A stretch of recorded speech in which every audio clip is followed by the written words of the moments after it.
67 ang inaresto sa anti-criminality operations ng Pasay Police. Karamihan sa mga dinampot ang lumabag sa ordinansa ng lungsod tulad ng pag-inom ng alak sa pampublikong lugar.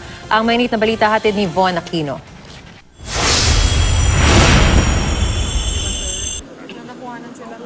Sa magkakasunod na operasyon ng Pasay City Police kahapon, 67 ang inaresto. 41 dahil sa paglabag sa ordinansa tulad ng pag-inom ng alak sa pampublikong lugar, mga walang damit pang itaas, mga umiihi sa maling lugar, illegal barker at scalper.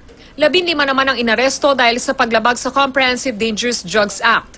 Nakumpiska sa kanila ang 36 na sachet ng suspected shabu at mga drug paraphernalia. Resulta rin ng buy-bust operation, yung iba yung mga nakita natin na talagang on the act, talagang nagbebenta ng illegal na droga. At yung iba naman ay resulta sa pag-implement natin ng city ordinances wherein during the course of the frisking of this person, nakitaan natin ng mga droga. Inaresto naman ang suspect na si Rodrigo de la Cruz na may warrant of arrest din para sa kasong frustrated murder at grave threat. Maharap pa siya sa reklamong paglabag sa illegal possession of firearms in relation to Omnibus Election Code. Nahuli natin itong tao na to, naglilinis ng baril niya sa labas ng kanyang bahay. Doon na siya nahuli ng ating mga operatiba. Sa'yo ba yung nakuhang baril, kuya? Ha? Oo, sa akin. May lisensya ka ba? Wala.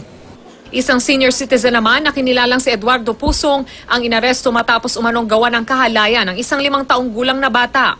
Maharap siya sa reklamong rape. Yung 5 years old na bata kasi nagsubong na rin sa magulang niya na itong 60 years old na suspect ay talagang pumasok doon sa common CR at sabay na rin lumabas yung matanda at saka yung bata. Bakit po ninyo yung ginawa sa kanya? Ano po yung naisip niyo?